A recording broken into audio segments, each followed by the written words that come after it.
Hello and welcome to Roadrunner Predictions. I just did a live event and going over this, but I'm just going to put it up on my regular videos here. I have New York Guardians versus DC Defenders. My pick is taking New York Guardians +7.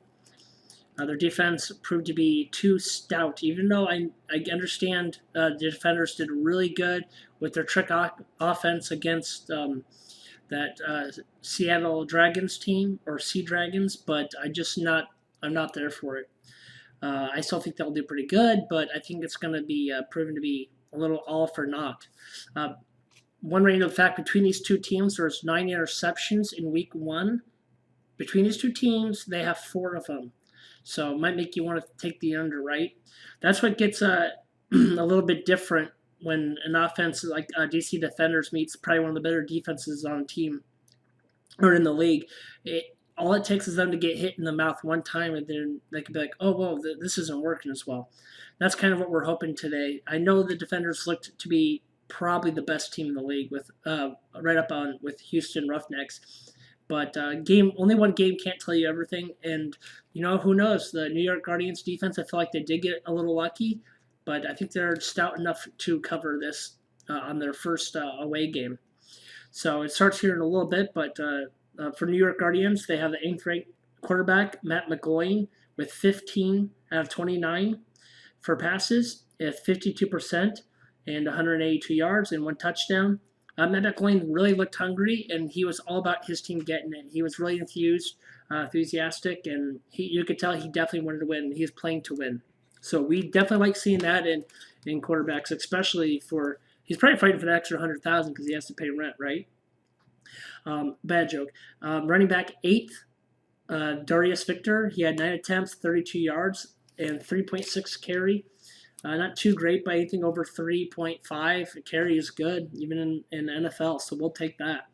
Receiving number 7th position and 14th, McKay, 3 receptions, 58 yards. Now that's a good stat.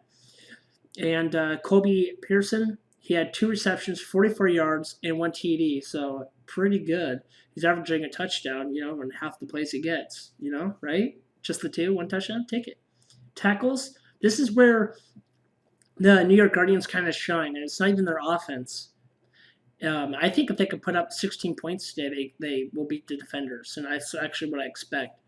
Not to beat them, but hang in them. I think it's going to be like a low scoring, like 17 and 20. That's why I like the under. It's at 46 points. But the New York Guardians played a pretty good offense, and it did not show. It showed, but the Tampa Bay Vipers were able to produce yards. It's not touchdowns, but that's on them because the Guardians did everything right when they had to. This is where they own the stat board. Tackles, they own the 2, 3, 9, 11 position on this chart.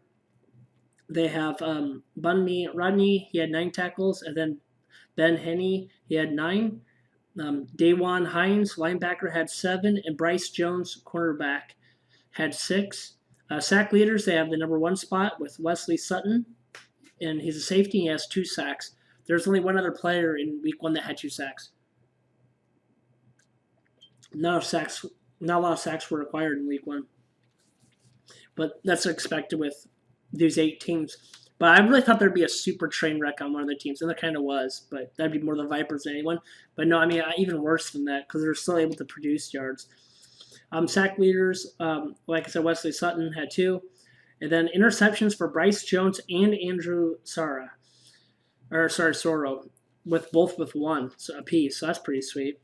Now let's go to DC Defenders. Quarterback, they have number 2 position, Cardell Jones, who I think is probably the best quarterback right now in this league. He had 16 for 26 for passes at 62%, 235 yards, and 2 touchdowns. Running back position, they own the number 10 and 12 spot. They have Johurl Presley with 12 attempts, 31 yards, 2.6 a carry. And guess who's number 12 in this? Cardell Jones, 9 attempts, 28 yards, 3.1 a carry. It sucks that they can kind of lack on their running game, and I think that's going to play into the New York Guardians' favor. But like I said, I could be completely wrong. 1 week is not enough to gain these stats. I think by after 3 games we'll kind of have a better idea. I think we need a couple more games and see who's a real leader and who can really perform these levels. So a lot of drop passes out there. And then wide receiver, they own the 4th, 8th, and 19th spot. They have Eli Rogers, 6 receptions, 73 yards. 8th, Rashad Ross, 2 receptions, 52 yards. And Kahari Lee, 1 reception, 39 yards, 1 touchdown. He's at 100%, and he's that far low. That's based on just per yards, guys. Touchdowns don't. And if it was fantasy, obviously he would have beaten probably all of them. Actually, been close with the 6 receptions for 73, but it still would have overproduced it. Tackles, they have the 6th spot, Jameer Thurman, linebacker, 8, and they had sack. They own the 3rd spot. There's a lot of number 3s because only 2 people had 2 sacks. Everyone else on the list going down to the first 10 had only 1. Jonathan Marquise, defensive end, 1 tackle. I'm sorry, 1 sack. And then interceptions, Raheem Moore, safety, and Bradley Solvay. I'm pretty sure I'm saying his name wrong. Quarterback with 1. So like I said, there's that 4 out of the 9 interceptions. I think it's going to be a controlled game. I'm looking at a final score, maybe 16-17 New York Guardians to maybe 21-23 DC Defenders. Thanks for checking in with the Roadrunner.